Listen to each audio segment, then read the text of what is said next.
Random Random Man, you have been assigned with the task to review Mission Impossible Rogue Nation. This mission, should you choose to accept it, will provide great insight to moviegoers everywhere. I'll do it. Good. This message will self-destruct in 5. Oh, snap! 3, 2, 1. That didn't do anything! What is up, everybody? Random Random Man here, bringing you my review for Mission Impossible Rogue Nation, which stars Tom Cruise, Jeremy Renner, Simon Pegg, Rebecca Ferguson, Ving Rhames, Sean Harris, and Alec Baldwin, and is directed by Christopher McQuarrie.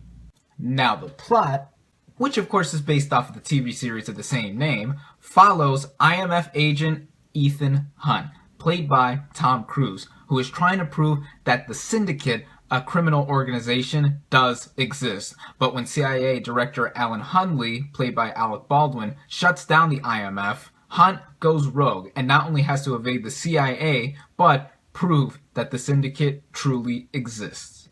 Now, while I've never watched the TV show, I have watched the Mission Impossible films, so naturally I was truly pumped to see this movie. What did I think of this? Let's run down the whole thing. Tom Cruise is a man that needs no introduction. He is great once again as Ethan Hunt and has never lost his charm across all 5 of these films. And he is, of course, doing stuff that men in their 50s should not be doing. I just love how he is very dedicated to the role that he has been given by doing a lot of his own stunts and really putting on his A game and a real game-changing face whenever he is in the zone. I really appreciate how this guy doesn't have to do these stunts, but he does so to please us audiences and make us feel really convinced that he is doing all of this dangerous stuff. I love you, Tom Cruise. You are awesome. Jeremy Renner is also very good in the role that has carried over from Ghost Protocol over into this film, and he has some nice screen presence as well. We also have Simon Pegg, who was in the last 2 films and is now in this one again, and I just love this guy. He is not only great in action stuff, but he can actually be really convincing in selling expositional drama and just all the technical jargon that his character has to be involved in. And it's also really nice that he has a bigger supporting role as opposed to the other films in this franchise that he's been in. I really like that. Same with Ving Rhames. He returns here and he also has a little bit more to do as opposed to the last film. And we have the introduction of Rebecca Ferguson. Now, she is every bit as equal in terms of physicality and skill in the action zone as Tom Cruise's character. She is almost in a way a female Ethan Hunt and also has a term of morality that you don't necessarily know whose side she's on. Is she on Hunt's side? Is she with the Syndicate? But wow, I really liked her here. And she wasn't overly sexualized or anything like that. No, she was still very attractive, but really held her own. We also have Alec Baldwin as the CIA director, and I also love this guy too. I pretty much love everyone in this movie, but here in particular, Alec Baldwin does just a truly excellent job selling the fact that he is this hardened CIA director that really wants Ethan Hunt to be taken in because he has gone rogue and really wants to show that the IMF has been taken down. So he really wants to do the right thing, but he has his own ways to do it. I just think the cast here is truly, truly outstanding, especially with Tom Cruise leading the way for everyone else to get their time to shine as well. The plot here has some of the most engaging story threads that have ever been put in a Mission Impossible film. Director Christopher McQuarrie, who has not only been a longtime collaborator with Tom Cruise, also wrote this movie with intelligent dialogue and just scripting all around for the stage directions and for how these characters interact with one another. You don't have to have seen the other Mission Impossible movies, in my opinion, to see this one, but it really shows that how you can be very involved with this story and not have seen the other ones and still know what is going on with the exposition that is very nicely implemented throughout. Now let's move on to the action itself, and I've pretty much enjoyed all the big sequences that happened in the other films, especially the Burj Khalifa sequence where, yes, Tom Cruise was really hanging off of that building in Ghost Protocol, but I think this movie had one thing that it did exceptionally well as opposed to the other films. That is build suspense. I was really intrigued by everything that was happening in the action, if you can really say it that much, because I was genuinely concerned for all these characters if they would get out alive or not, because the stakes are really high. This is probably the biggest in terms of scale of any Mission Impossible film, where things really are up here and danger is really sky high.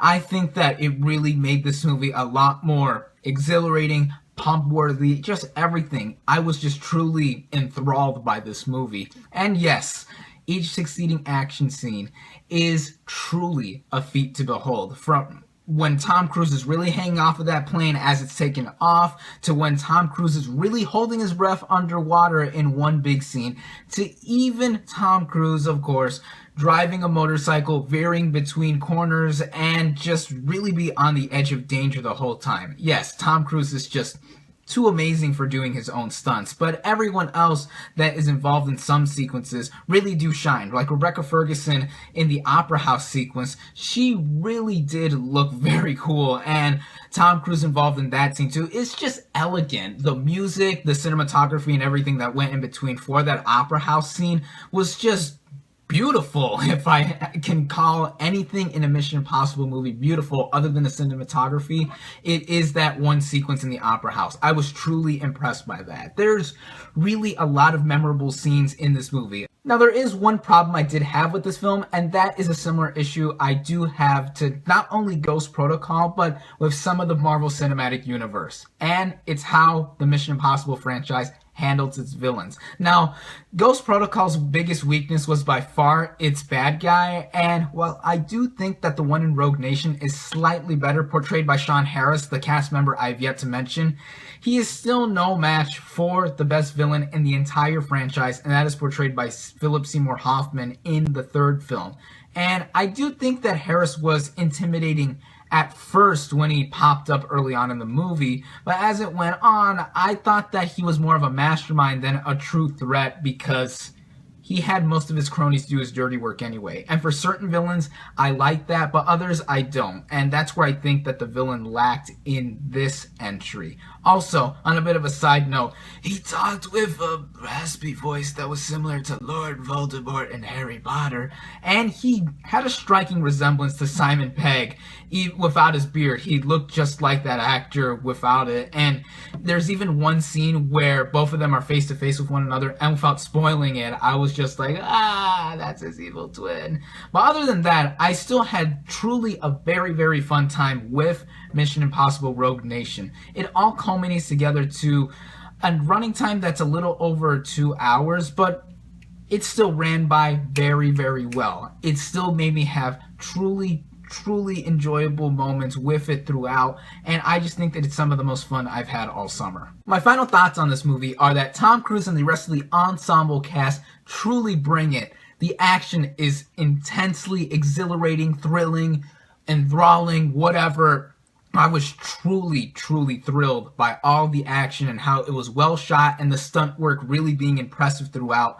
And the writing was intelligently pulled off by McQuarrie in how the spy genre is really showcased here, even for a Mission Impossible movie. There are even subtle nods to the other films and its origins, with the theme song, of course, which I forgot to mention, and everything in between that makes it truly one of the best times I've had all summer and all year. I've had a blast watching this film, and as much fun as I've had with the other movies, I'll say this right now, this is now my favorite Mission Impossible film, even compared to Ghost Protocol, which I also loved, and I just love this movie. I cannot wait to see where this franchise goes. Spy movies have really gone through a bit of a resurgence recently, as there are at least 4 other 2015 releases, to my knowledge, that are spy-related flicks, and I just like to see this genre come back from a classic standpoint to a more modern juggernaut of a genre in Hollywood.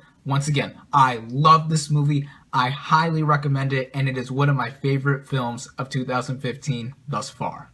My final verdict for Mission Impossible Rogue Nation is 4.5 out of 5 stars. Thank you all, as always, for watching. Be sure to like this video, comment on what you thought of Mission Impossible Rogue Nation, subscribe to my channel for more, and I'll catch you on the next movie review.